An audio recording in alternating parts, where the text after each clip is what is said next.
Salut les amis, j'espère que vous allez bien.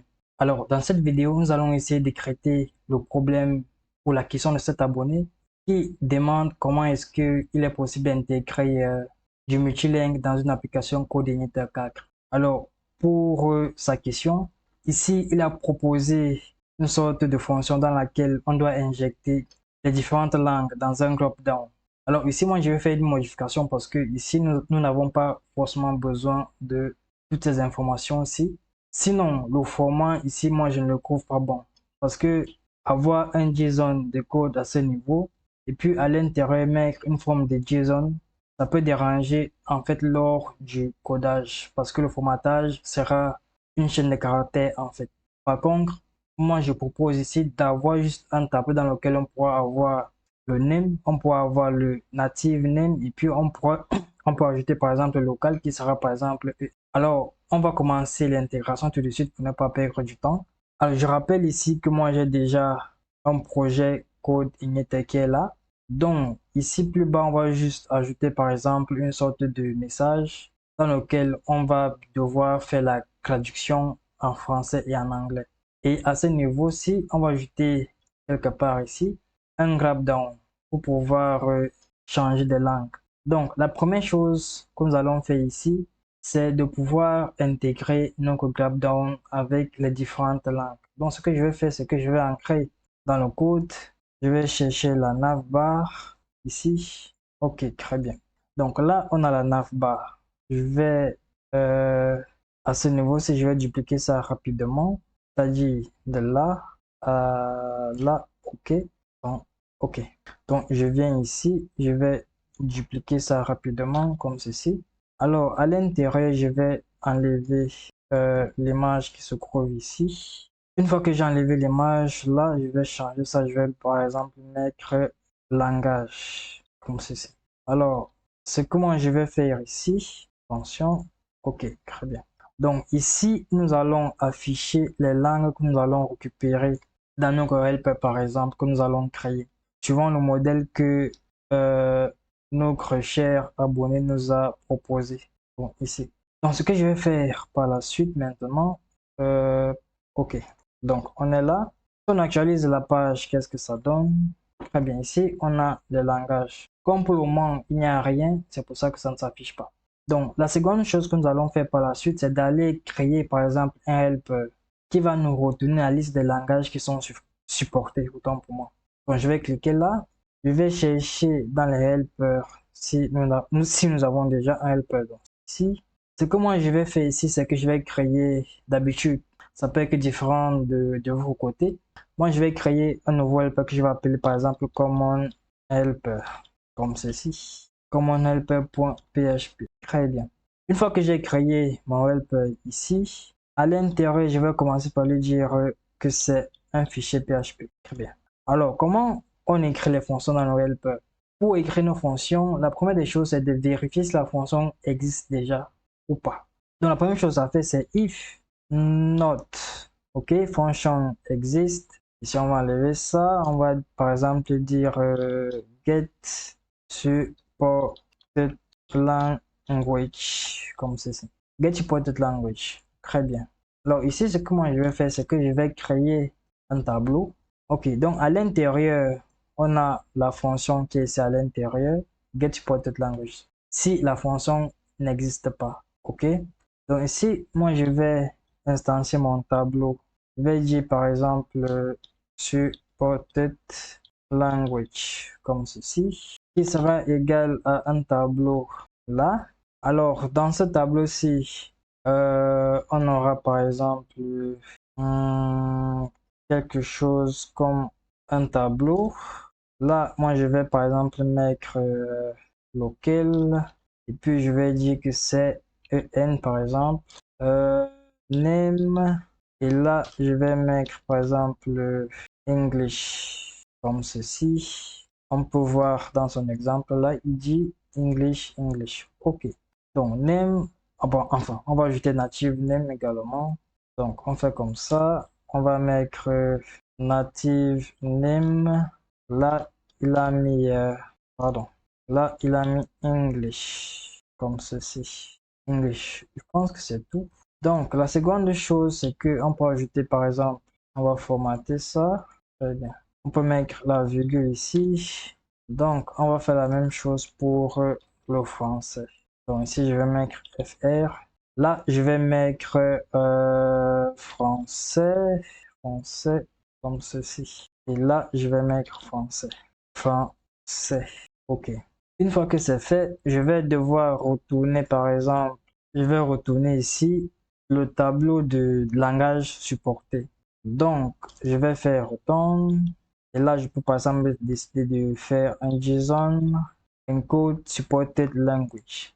Alors, je pense que la différence ici, c'est en fait plus propre que d'avoir par exemple une chaîne de caractères qui va nous embrouiller lorsqu'on va devoir faire des modifications ou bien le formatage ne va pas être très précis, quoi. Et ça, c'est pas très bon. Donc, une fois que nous avons ça, nous allons retourner par exemple sur Dashboard. Alors, sur Dashboard, qu'est-ce que nous allons faire? Ici, nous allons dire par exemple, on va juste faire un essai, on va dire supported language pour voir déjà ce que ça nous donne en termes de contenu. Donc, get supported language. Alors, c'est pas tout parce que ici, lorsqu'on a créé, oups, je sais pas pourquoi il y a deux U ici. Lorsque nous créons par exemple un helper, n'est-ce pas? Par exemple, comme ici, on va enlever ce U qui est ici, également ici. Lorsqu'on crée le helper, il faut devoir le charger. Donc, pour le charger, nous allons aller dans Base Control. Très bien. Ici, quelque part là, vous avez un tableau dans lequel vous pouvez charger les helpers par défaut. Donc ici, moi, je vais mettre commons comme ça. On ne précise plus helper que nous avons ajouté au niveau du nom du fichier. Alors, moi, j'enregistre, je reviens sur dashboard, très bien. Donc ici, ce que j'ai fait, DD de supported language. Alors, juste pour voir ce que ça donne. Très bien. Donc ici, nous avons en effet un JSON dans lequel nous avons des éléments dans des tableaux. Alors, je voudrais, parce que je n'aime pas trop traiter les tableaux, on peut les avoir sous forme de JSON. Donc, lorsqu'on a fait le return ici, on peut mettre true. Je pense que si je mets true, ça veut dire que tout ce qui est à l'intérieur dans les tableaux, ça va être transformé en objet. Non, c'est pas ça. C'est pas ça. Est-ce que je ne me suis pas trompé? Dit set the maximum depth must quit than 0. Autant encoded string on full file shell autant general position. Oh. Bon, c'est pas grave. Donc nous allons laisser tel quel. C'est pas très grave. Alors, donc ici nous avons notre JSON, c'est-à-dire les éléments qui viennent dans un JSON ici. Je pense. Ok, donc là on a un JSON. Là nous avons notre tableau. Donc, nous allons avoir des précisions tout à l'heure parce que nous allons de suite repartir, nous allons repartir au niveau de notre vue, de notre navbar ici. Et là, attention. Et là, nous allons essayer de boucler dessus. Donc, on va dire PHP if not empty, supported language, comme ceci. Alors, on va mettre deux points ici, on ferme ça comme ça.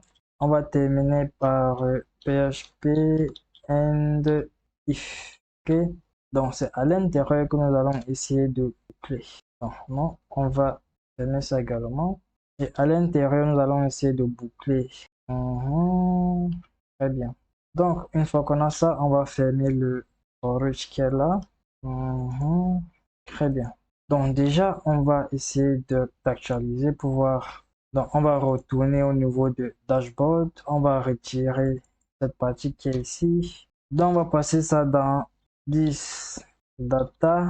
Une fois que c'est passé, on va le passer 10 data à ce niveau. Donc, on actualise ça. On vient là, il n'y a rien. Alors, on va essayer de débugger cette partie. Donc, là, on a supported language ici. OK. Lorsqu'on arrive dans la navbar, la navbar, elle est où? Je vais rechercher là. Donc ici, nous avons Supported Language ici. Donc, je pense qu'ici, c'est name. On va voir ce que ça donne.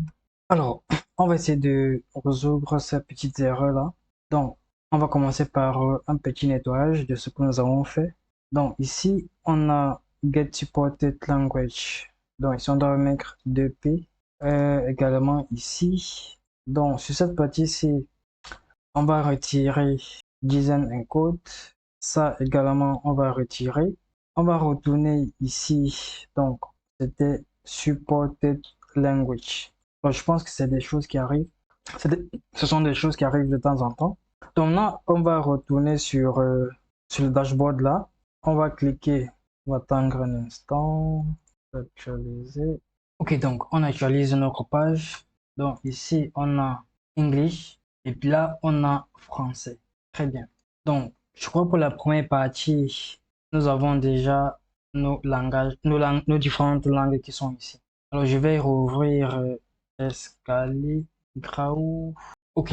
Donc, la chose qu'on va faire par la suite, c'est de faire en sorte que lorsqu'on clique, par exemple, sur une langue ici, automatiquement, il faudrait que les parties qui sont au niveau du site, qui sont par exemple liées à une traduction, puissent s'afficher correctement suivant la langue. Alors, ce que nous allons faire, c'est que nous allons, si vous avez remarqué ici, sur la navbar, nous n'avons pas encore mis de liens. Donc, on va faire ça tout à l'heure. Donc, ce qu'on va faire, comme je disais, c'est de repartir ici sur le dashboard. On va maintenant, par exemple, essayer d'afficher. Enfin, on va juste mettre une partie ici plus bas, comme on disait dans le début de la vidéo. Juste un message, quoi. Et c'est ce message-là qui sera traduit. Donc, je vais aller sur ici. Je vais chercher dashboard et pas dashboard. Ok, dashboard ici. Donc, je vais me positionner quelque part là. Donc, je vais par exemple dire UI.grid. Alors, ici, j'ai UI.grid. Là, je vais mettre .16.white.column. Très bien. Alors, je pense qu'à partir de maintenant, on va essayer d'aller rapidement pour que la vidéo ne soit pas très longue. Donc, ici, c'est 16. Donc, ici, je vais par exemple dire UI message. Très bien. Donc, pour le message ici, vous voyez qu'on a un header. On va par exemple dire titre du message. Ok. Et là, qu'est-ce que nous allons faire? Nous allons ajouter, par exemple, au message. Bonjour, vous allez bien ce jour? Point d'interrogation. Alors, qu'est-ce que ça donne si je viens, j'actualise la page? Très bien.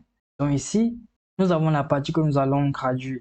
Ce qu'il faut faire par la suite, c'est que il faudrait passer maintenant au niveau de notre URL, la langue que nous souhaitons par exemple avoir. Donc ici, nous allons venir. Donc là, on a dashboard. C'est-à-dire entre dashboard, on pourra avoir UN/dashboard ou bien FR/dashboard. Comment on fait cela? On va revenir sur le route P. Route. Ici, tout au début, on va ajouter local comme ceci et on va mettre notre slash. Alors, remarquez que si je reviens par exemple et que j'actualise, on aura une erreur 404. Donc, on est obligé de venir ici et d'ajouter par exemple FR. Ok, si j'ancre, très bien. Donc, ici on a FR dashboard. Ça signifie que nous sommes dans la partie de la traduction française. Ok, si je mets par exemple EN. Donc là, on a la version, on devrait avoir la version anglaise. Donc, ce que je vais faire, c'est que je vais revenir au niveau de notre dashboard, au niveau du contrôleur. Au niveau du contrôleur, comment est-ce qu'on fait par exemple pour récupérer le local? Donc, moi, je vais faire local comme ceci est égal à 10 request, ok, comme ceci, et on va dire get local. Très bien. Donc, si je fais par exemple le dd de local, je vais mettre le point virgule là et je vais actualiser. Vous voyez ici, on a UN. Donc, si je mets par exemple FR ici, on a. Attention. Si ici je mets par exemple FR. Oh, Alors, si j'actualise ici, vous voyez que si je mets par exemple FR ici, on a toujours EN. Alors, pour comprendre, c'est très simple. Donc, dans Codenator, on a la possibilité de dire, par exemple, les langages, les langues, par exemple, que nous souhaitons avoir dans notre application. Si je vais dans App Config ici, donc ici, nous voyons qu'on a une seule langue qui est supportée. Donc ici, je vais par exemple ajouter en disant que je souhaite avoir FR par exemple. Donc si je reviens, j'actualise, et là, vous voyez qu'on a FR. Si je mets par exemple CI, un truc du genre, on retombe sur UN parce que UN est le langage par défaut ou bien la langue par défaut. Donc si je fais l'inversion entre FR et EN, c'est FR qui va apparaître, la langue française qui va apparaître en premier. Donc ici on va laisser ça tel quel. Donc retenez bien que vous devez repartir sur app config, app, vous allez chercher supported local et à l'intérieur vous allez ajouter les différentes langues que vous allez supporter dans votre application. Très bien. Une fois que ça c'est fait, je vais revenir maintenant. On va enlever, on va aller dans Dashboard et on va enlever cette partie-ci. Là, on va actualiser. Très bien. Maintenant, on va s'intéresser sur cette partie-ci, c'est-à-dire que déjà en changeant la langue au niveau de l'URL ici, qu'on puisse déjà avoir ici le message soit en français, soit en anglais.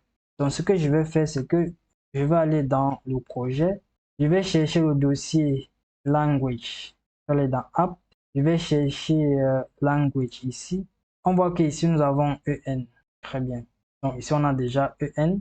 Ce que je vais faire, c'est d'ajouter une langue. Donc je vais faire New Folder. Je vais ajouter un nouveau dossier. Donc je vais dire FR. OK.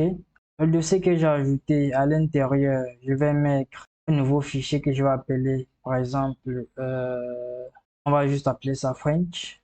Remarquez que vous pouvez avoir plusieurs fichiers de traduction dans votre application. Donc là, moi, je vais par exemple mettre French. Bon, je pense que si je mets French, il y aura un petit souci parce que le dossier, le fichier que nous allons créer doit se retrouver en même temps dans les différents langages que vous avez fait les traductions.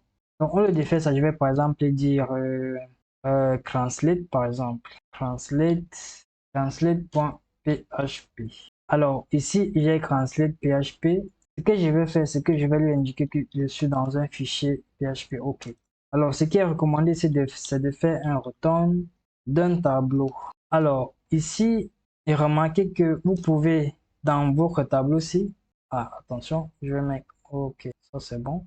Donc, si vous êtes ici, vous pouvez par exemple dire welcome, comme ça. Et là, vous allez mettre, par exemple, bienvenue. Je crois que c'est avec E. OK. Donc, si je vais mettre le point virgule là, alors ce même fichier, si je vais le copier, je vais le mettre dans FR ici, paste, OK. Une fois que je l'ai mis ici, je vais venir et dire welcome.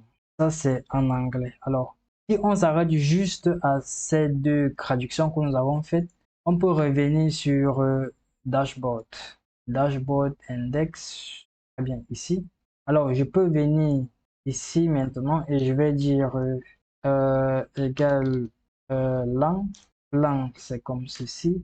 Et à l'intérieur, je vais par exemple dire translate, c'est-à-dire le nom du fichier que nous avons créé. Et lorsqu'on fait translate, on peut faire point, par exemple, point la clé maintenant que nous avons traduit et qui se retrouve dans les différentes langues. Et cette clé-là ici, nous avons mis par exemple welcome, comme ceci. Si je viens par exemple là, j'actualise et vous voyez qu'ici nous avons bienvenue. OK? Si je passe en version anglaise, là, PN, je regarde et là on a welcome. Donc tout marche très bien. Maintenant, la spécificité, lorsque vous avez par exemple une grosse application qui va demander en fait par exemple de regrouper un certain nombre de messages ou bien de traductions, vous pouvez maintenant le faire sous forme de tableau. C'est ce qu'on va voir tout à l'heure. Donc je reviens ici dans Translate ici. Là, je vais, par exemple, je vais venir, je vais dire dashboard, dashboard par exemple. Bon, je vais par exemple dire dashboard welcome. Dashboard welcome. Donc ici, au lieu de faire ceci, ça va être un tableau. Là, je vais mettre le titre. Bienvenue sur le tableau de bord. Très bien. Après le titre, je vais mettre par exemple un message. Donc là, je vais mettre message. Et bon, pour le message, qu'est-ce que nous pouvons mettre? Nous allons par exemple avoir ici, vous aurez les statistiques complètes, complètes de vos activités. Très bien. Alors, puisque nous avons créé cet encret ici, ce qu'il faut faire, c'est de le prendre, on le copie et on va dans la partie anglaise, on va coller ici. Alors ici, on va changer ça. On va par exemple dire welcome to your dashboard. OK. Donc ici, on va dire here. Ah, bon, OK, on peut laisser ça comme ça. C'est pas un souci. De toutes les façons, c'est pas la traduction net que nous souhaitons avoir ici. De voir comment ça marche. Donc, une fois que c'est fait, je vais donc récupérer cet encre ici. Je vais retourner sur notre index. Attention, je vais enregistrer. Je vais retourner sur notre index du dashboard. Index, dashboard. Donc, c'est cette partie-ci qui est notre welcome message. Donc, ici, on a l'entête. On va retirer ça. Donc là, on a lang translate dashboard welcome title. OK? De la même manière, ici, ça change également. Donc, c'est pas description, c'est message. OK?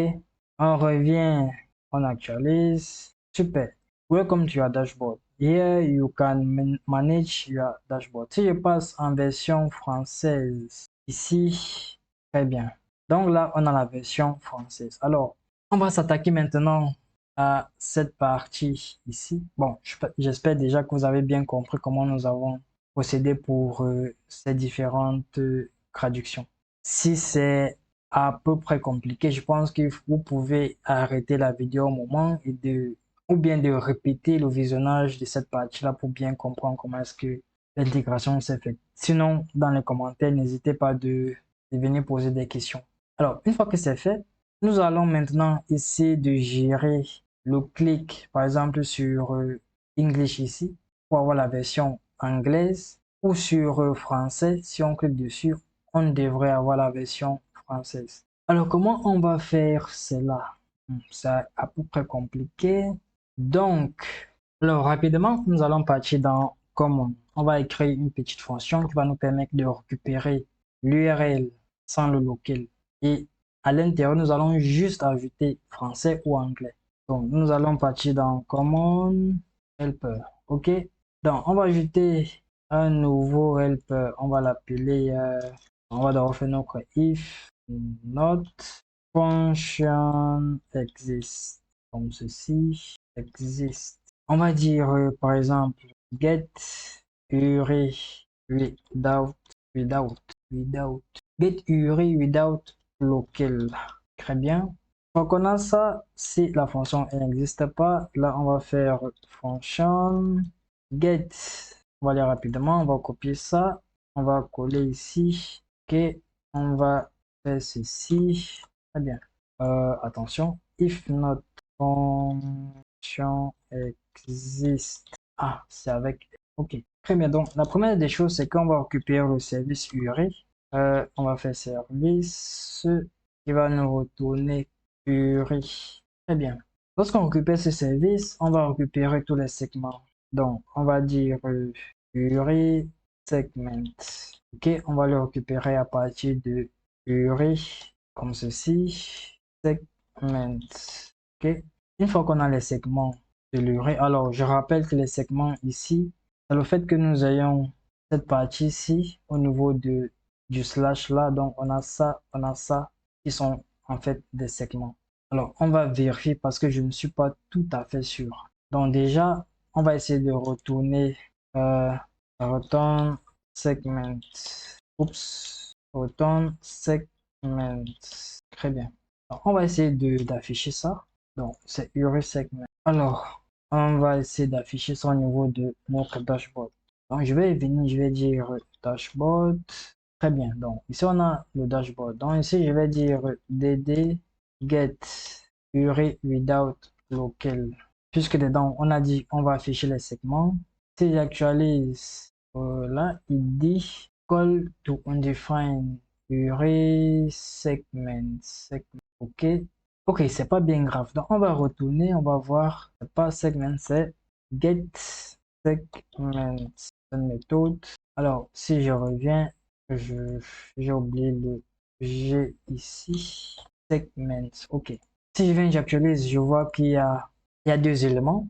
On a d'un côté, on a FR qui est le premier segment. Et puis, on a dashboard qui est le deuxième segment. Alors, ce qui nous intéresse, c'est de récupérer la partie qui ne concerne pas le local. Le local, il faut comprendre que c'est soit FR que soit c'est EN, c'est-à-dire la langue dans laquelle on veut traduire.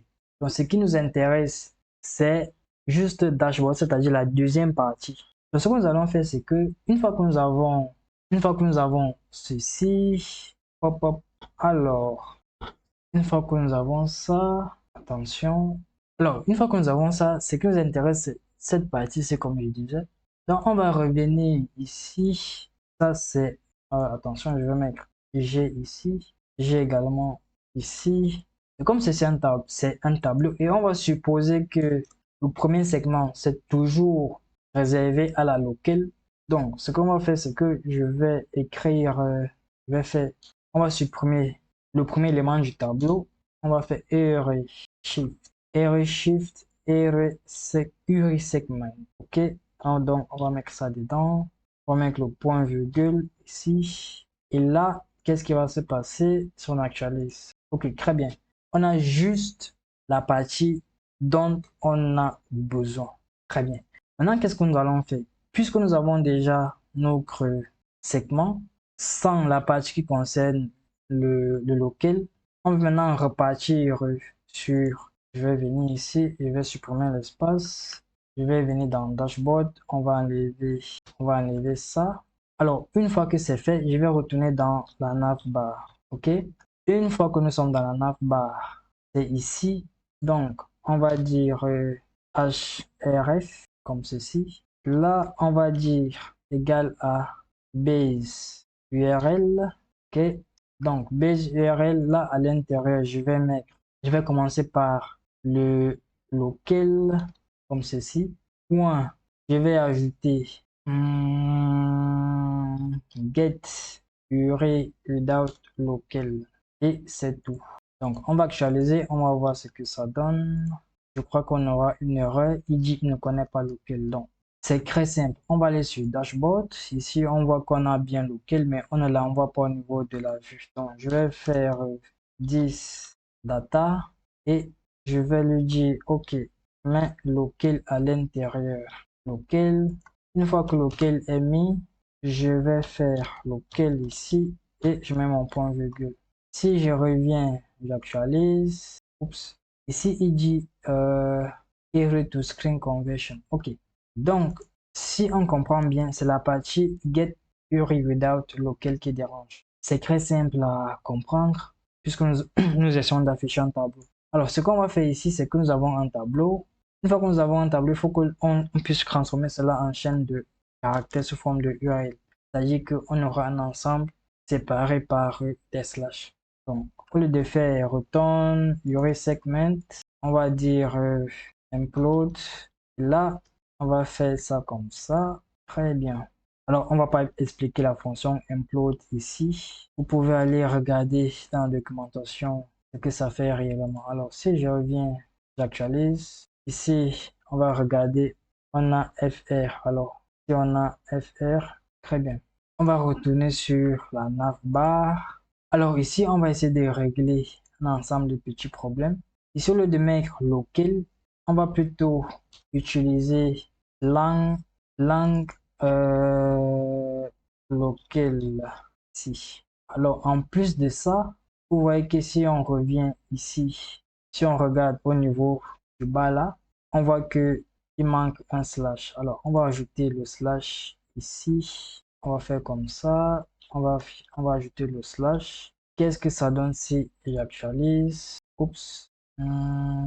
Ici, il dit unexpected. OK, on va voir. Très bien. Donc, on a une erreur ici. C'est réglé, je pense. Donc, je reviens, j'actualise. Define local. Mais qu'est-ce qu'on a défini? Ah, c'est local, hein? Ok. Je crois que c'est juste un peu de fatigue. Très bien. Sinon, on actualise. Je crois que là, c'est bon. Je peux venir dire, ah, je veux maintenant passer en anglais. Très bien, nous sommes passés en anglais. Je veux passer en français. Très bien, nous sommes passés en français. Maintenant, il faut faire très attention au niveau des URL maintenant. C'est-à-dire que une fois que nous avons la traduction et que vous avez compris que il faut forcément ajouter le local au niveau de l'URL ici. Si moi je reviens par exemple à ce niveau-ci, on va chercher par exemple sidebar, side menu, oups. Ben, nous allons partir sur base, dans base. Okay? On va chercher dashboard, l'URL. Donc ici par exemple, si je viens, je mets par exemple href, je vais mettre égal à base URL, c'est ça? Ok. Donc, ce que je vais faire ici doit s'appliquer sur tous les autres liens que vous allez avoir dans vos applications. Donc, je vais revenir ici. Je vais prendre dashboard. Sauf que c'est sur cette partie-ci que nous allons utiliser le local. Nous allons faire comme ça. Point. Et là, nous allons mettre slash dashboard. Très bien. Si je reviens, j'actualise. Et si je clique par exemple sur, faut bien voir que nous sommes en français. Je clique, on reste toujours en français. Je viens ici, je clique sur anglais. OK.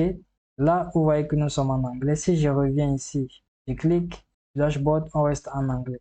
Donc, il faut faire très attention sur les autres liens de pouvoir injecter à l'intérieur de lequel, sinon ça ne marchera pas. Alors, ce qu'on va faire par la suite, c'est que vous avez constaté que si, lorsqu'on entre dans le dashboard là, dashboard, ok, dans le contrôleur dashboard, là vous allez par exemple ces informations, par exemple le local ou bien les différentes langues qui sont supportées. Si vous changez de page et que vous, en fait, ce que je vais expliquer, c'est que nous sommes dans un contrôleur et ces informations-là sont dans une fonction. Ça veut dire que si vous changez de contrôleur, que vous entrez dans une autre fonction, il est probable que vous n'ayez plus, par exemple, accès au supported language, ou bien au local.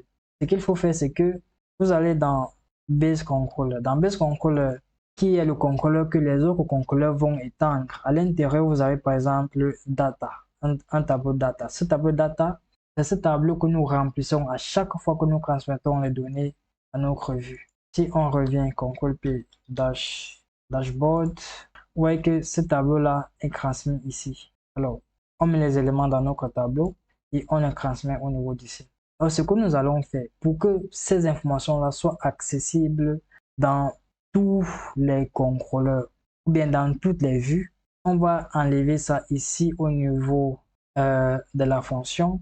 Maintenant, on va le mettre au niveau supérieur, c'est-à-dire que dans Base Controller, je vais enregistrer ça. Une fois que j'ai enregistré, je vais aller dans Base Controller comme je disais. À l'intérieur, je vais chercher la fonction init controller ici et je vais juste ajouter là, ce qui va faire que j'aurai accès à ces informations-là, c'est-à-dire au local dans la vue, peu importe l'URL ou bien la page qui est affichée. Sinon, j'aurai de gros soucis, c'est-à-dire que lorsque je vais changer de page, il va falloir que je recharge les mêmes données. Alors, ça va être très compliqué à faire. Donc, une fois que j'ai fait ça, je viens, j'actualise, et hop, on a les mêmes informations qui sont là. Tout marche normalement. Alors, pour bien voir, c'est ici. C'est ici nos conférences. Ici, nous sommes en anglais. Là, on va passer en français. OK, en anglais, français. Alors, pour le bonus, c'est que si nous sommes ici, ce que nous allons faire, par exemple, c'est d'afficher la langue qui est activée. Comment est-ce qu'on peut faire ça? On va retourner CTRL P, navbar. OK? Dans la navbar, on va se positionner ici. On va faire ça. Pardon.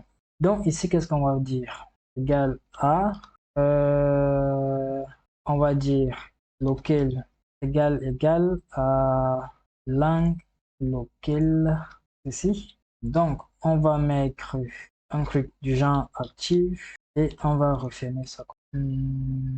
C'est pas ça. Je crois qu'il y a une petite erreur. On va essayer de la corriger. Non, on va dire actif, n'est-ce pas? On va donc mettre ça et je crois que c'est un truc du genre. Là, on va mettre 2 points. Très bien. Donc, je crois que le souci est réglé. Donc, si local est égal à langue locale, alors on active. Sinon, on ne fait absolument rien. Qu'est-ce que ça donne? Ça actualise. Quelle est la langue qui est activée? Si je viens ici, je vais voir que c'est français. Si je clique sur English, je reviens, je vais voir que c'est anglais. Donc, je pense que ça, c'est pour le bonus. Alors, les amis, je pense qu'on va s'arrêter là pour cette vidéo. Si vous avez appris quelque chose de nouveau, vous pouvez m'encourager à laisser un like, en vous abonnant. Si vous avez des questions, n'hésitez pas à les mettre en commentaire. Je serai très heureux de vous répondre. Alors, je pense que, mon cher ami, cette vidéo-ci, si tu suis toutes les étapes, tu seras capable d'intégrer le multilingue dans ton application. Alors, nous, on se dit à plus dans la prochaine vidéo. Ciao.